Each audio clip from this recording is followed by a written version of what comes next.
Fox Business Alert, take a look at Bitcoin. Just a second ago, it was down 5.25%. Right now, down 4.97% to under $86,000. It's at $85,858. It's kind of been a brutal 24-hour crypto freefall, dragging nearly all crypto stocks into a bit of a winter abyss here. In particular, the so-called Bitcoin hoarder company, Strategy. Strategy is at the very bottom of the NASDAQ. Shares are down 8.5% right now. Bitcoin at the moment is leading the pack for liquidations. In the past 24 hours, investors who own that particular crypto have sold positions to the tune of $205 million. But guess who sees this as a green light to buy? Strategy, the very company we just talked about. The company bought 10,645 more Bitcoin for about $980 million over the last week. The crypto Christmas buy means Strategy now holds just over 671,000 Bitcoins, valued, depending on the second, $50.3 billion. Of course, Strategy is the biggest Bitcoin holder in the world. The purchase comes less than 2 weeks after Strategy announced its $1.44 billion cash reserve to quell Bitcoin FUD, fear, uncertainty, and doubt. Joining me now in a Fox Business exclusive, Strategy CEO Phong Lee. Phong, great to have you here on a day where there's a lot of action. Can we first get your thoughts on the macro picture here? We know Bitcoin is volatile, but what do you think triggered this 5% hit? The market has entered a clear moment of hesitation. Bitcoin and the broader crypto market have pulled back, sentiment has pooled, and uncertainty is once again driving the headlines. For many investors, this is the phase where confidence is tested. But while the market pulls back, Strategy is doing the opposite. As prices dip, the company continues to buy Bitcoin aggressively. At the same time, it has set aside roughly $1.44 billion in US dollar reserves. A move designed to calm shareholder concerns and ensure dividend coverage for up to 18 months, even if Bitcoin continues its downward trend.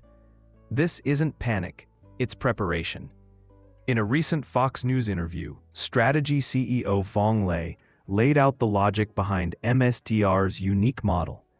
He explained that MSTR is not designed to move in lockstep with Bitcoin. When Bitcoin falls, MSTR often falls harder, but when Bitcoin rises, MSTR historically outperforms. That volatility is intentional. It's built into the company's Bitcoin treasury structure. Strategy isn't trading Bitcoin, it's accumulating it, regardless of price. Today, the company controls roughly 3.2% of Bitcoin's total supply, making it the largest corporate holder in the world.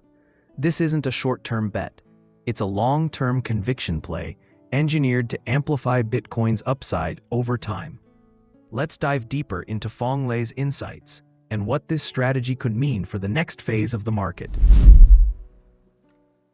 Yeah, look, you have to take a step back with Bitcoin. It's unique in that it's a generational technology invention. It's a macroeconomic innovation, and it's a capital markets breakthrough.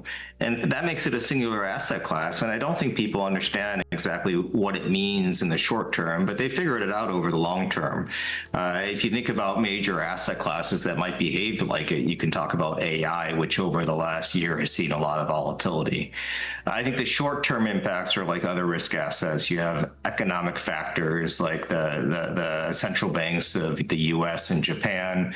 I think you are seeing risk-off factors, lower liquidity. But over the long term, if I look at 2026, I'm pretty excited, right? I think we're going to see a more dovish Fed. I think we're going to see more risk-on buying as we enter the midterm election period.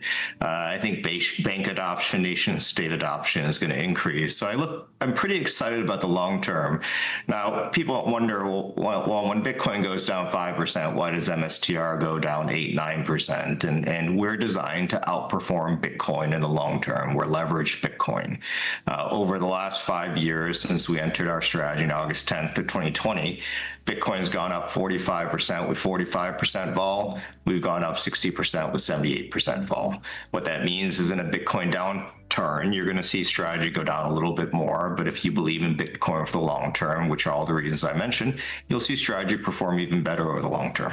You guys are always buying. You're not selling. You bought last week, and I'm looking at the various prices last week. I guess the high would have been 94,000. We are at the moment, as you see, I mean, at 85,000. You could have gotten it a lot cheaper. Do you ever think like that? Are you buying today? Our average purchase price is $74,000. You can think of us dollar cost averaging in, right? We're not waiting for Bitcoin to go down or for Bitcoin to go up. Anytime we can issue capital that's accretive to our shareholders, which we still are, we have a multiple to NAV over 1.1. Anytime that we can issue capital that's accretive and buy Bitcoin or do other things that are accretive, we will. So we don't really think about the price so much as whether our capital issuances are accretive. And we've been doing that for the last 5 years. And yeah, we keep buying. We're net buyers of Bitcoin.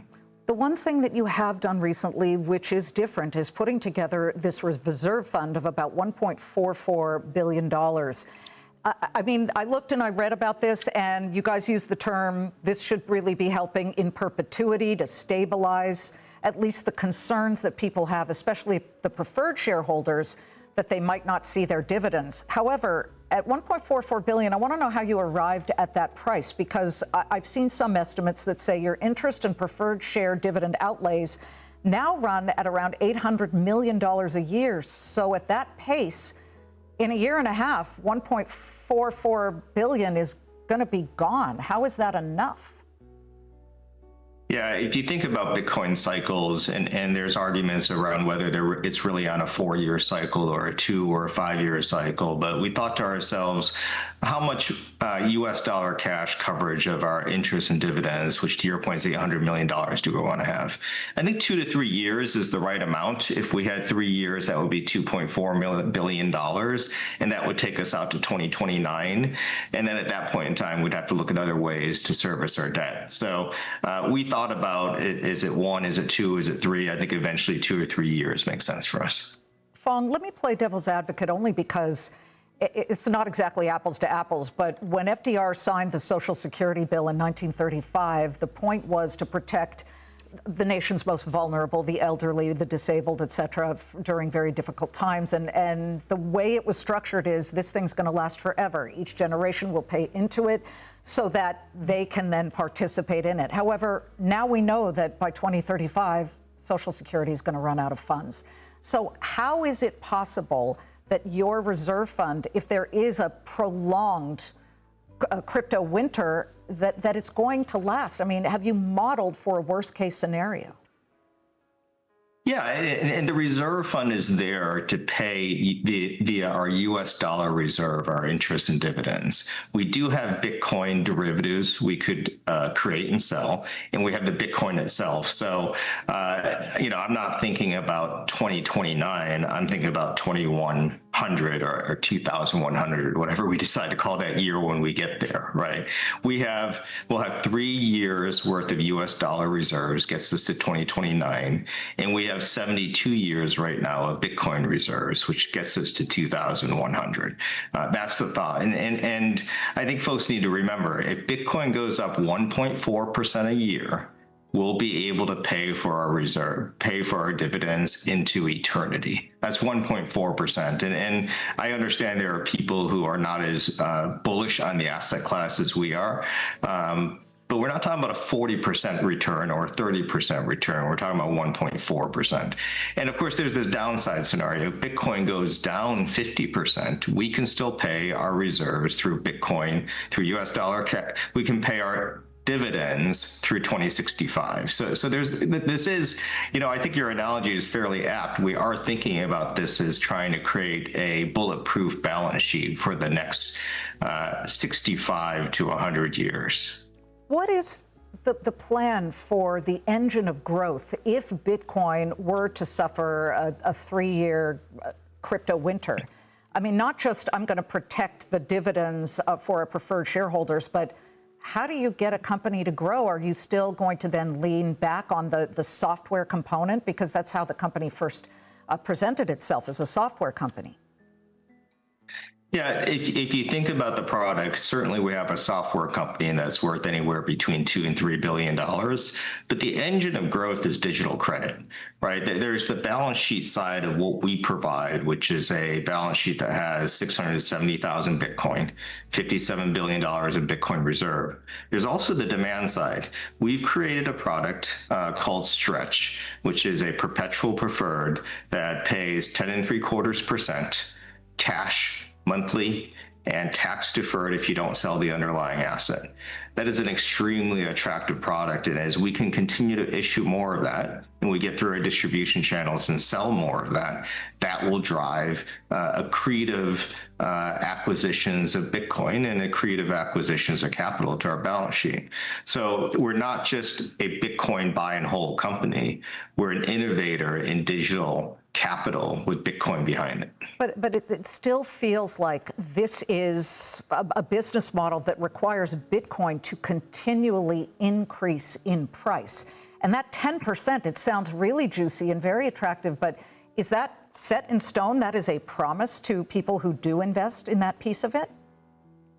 It's set in stone that we're going to pay the dividend. We have, the board has the rights to delay the dividend, right? And then there are rights to the shareholders of the preferred. But yeah, you're right. There is a fundamental belief that you have to believe that Bitcoin is a generational asset class that fixes macroeconomic issues, that combines very unique technologies, and the entire banking sector and the entire nation states around the world are going to get behind.